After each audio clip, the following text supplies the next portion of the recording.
तो लक्षद्वीप पर्यटन के लिए बहुत जरूरी है। सबसे कम क्राइम लक्षद्वीप में, सर्वाधिक प्रतिशत में मुस्लिम, 90% से ज्यादा मुस्लिम रहते हैं। कहां पे? लक्षद्वीप में।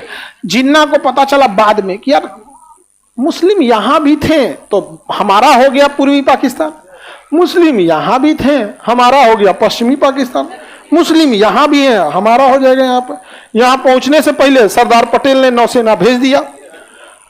नौसेना भेजने के बाद वहां भारत का झंडा लहरा दिया गया। वहां के लोगों को कहा गया आप इंडियन रहेंगे, सब खुशी खुशी एक्सेप्ट कर लिया। जिन्ना चिल्लाते रह गया, ठीक हुआ, नहीं तो उधरों से नौटंकी करता। समझ में आ गया कि नहीं आ गया? तो पाकिस्तान में ना उसकी बर्बादी का सबसे बड़ा रीजन क्या था ना, पाकिस्तान ओपीसी हो गया, 1 पर्सन कंपनी, ओपीसी। जिन्ना के बाद कोई नहीं, जिन्ना के बाद कोई नहीं। आप हमारे यहां देखिए, गांधी जी मरे, उधर जिन्ना मरा, दोनों अपने अपने जगह पे सुप्रीम लीडर का भूमिका में थे। भारत में महात्मा गांधी सबसे सुप्रीम थे, उनको गोली मार दिया गया। और जस्ट वैसे ही उधर जिन्ना मरे, तो टीबी हो गया, उसको मर गया वहां पे, दोनों सुप्रीम मरे।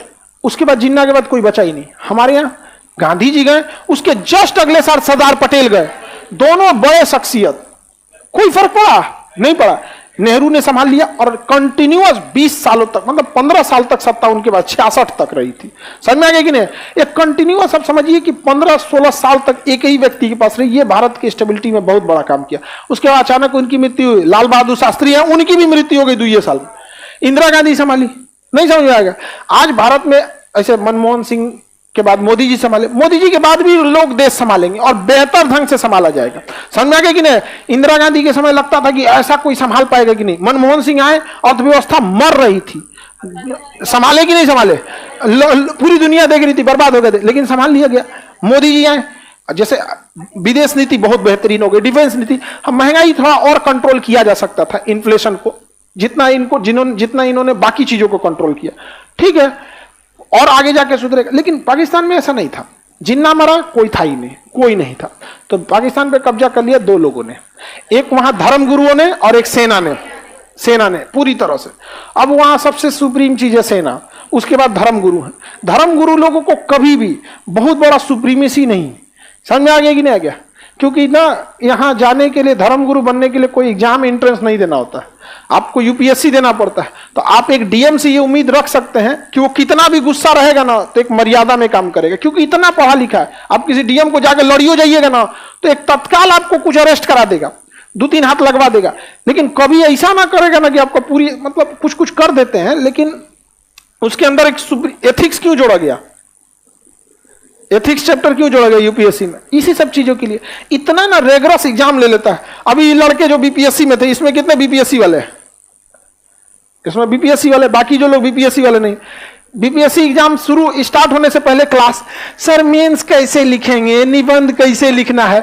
अभी इतना बेहतरीन निबंध लिख रहा है कि दिल्ली में हड़कम, जब कॉपी में ले गए ना, वहां पे कॉपी चेक करने वाला पूरा एकदम हड़क गया। ये बिहार का भी लड़का ऐसा लिख सकता है?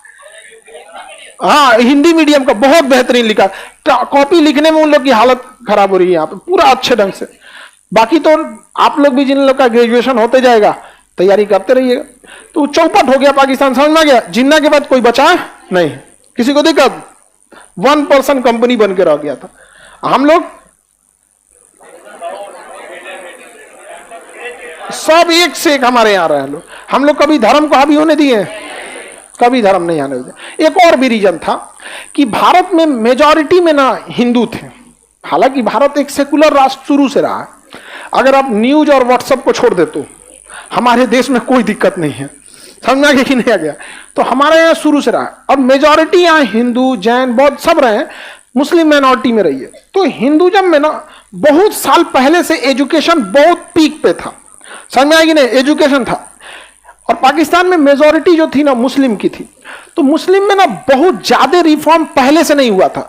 हाल फिलहाल में जैसे सर सैयद अहमद खान हुए, ये लोग रिफॉर्म कर रहे थे। तो एजुकेशन लेवल ना वहां पे कंपैरेटिवली थोड़ा सा नीचे था, इस वजह से ये आगे निकल गए। हमारे यहाँ तो सब निकल गए। अच्छा, एक आदमी निकलता है तो गांव का दूसरा देखा देखी हो जाता है। आप में से एक आदमी, आप यहां से सेलेक्ट होके जाइएगा, गांव में 10 गो को प्रेरित करिएगा पढ़ने के लिए, होता है कि नहीं? तो कई रीजन भी ऐसे भी था। हमारे यहाँ वर्सेटाइल भी थे लोग, सारे धर्मों के लोग थे। तो धर्म कभी मैटर ही नहीं बना। आप लोग के बीच में कभी धार्मिक मुद्दे पे बात होती है? अरे यार बीपीएससी एग्जाम दे रहा है, दरोगा दे रहा है, इसका सिलेबस क्या है, उसका उधर क्या बात होता होगा। बलूचिस्तान हमारा, कश्मीर ले गए हम, दूसरा कश्मीर लेगा तुम।